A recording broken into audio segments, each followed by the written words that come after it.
만개교사인가?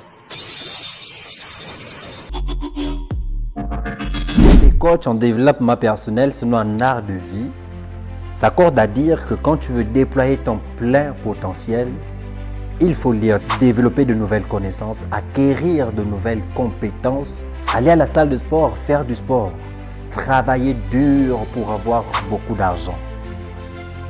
Et si en réalité, on nous avait menti? Oui, parce que je pense, j'arrive à croire que on nous a menti.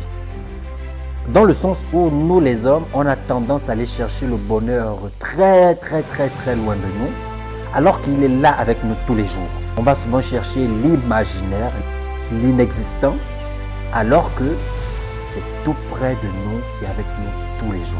Alors c'est ensemble que nous allons tenter de répondre à cette question qui est celle de savoir quel est l'essentiel quand on veut déployer son plein potentiel. Lors de mes recherches, je suis tombé sur une histoire selon laquelle, au commencement, Dieu créa l'homme. Il donna le pouvoir à l'homme.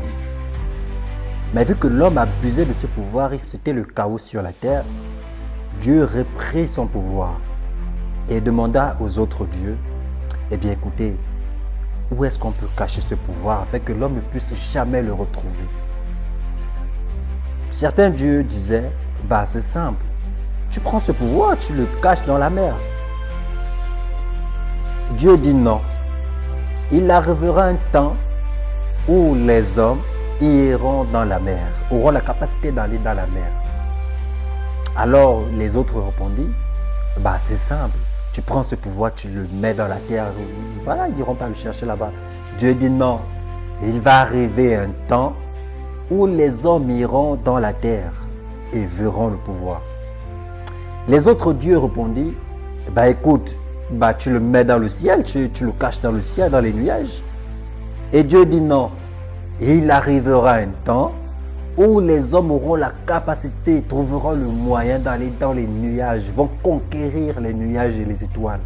Les autres disent, mais attends, finalement, si tu as réponse à tout, bah dis-nous où est-ce qu'on peut mettre ce pouvoir. Dieu répondit, je vais le cacher à l'intérieur de l'homme.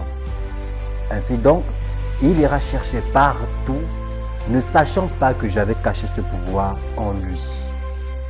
Alors, tout ce que l'on peut nous vendre comme étant le développement de soi, pour ma part, c'est du charlatanisme. Dans le sens où il n'y a pas de développement de soi sans une vision claire. C'est de l'esprit que naît la réalité. Je vous explique. On ne devient pas, on est à la base.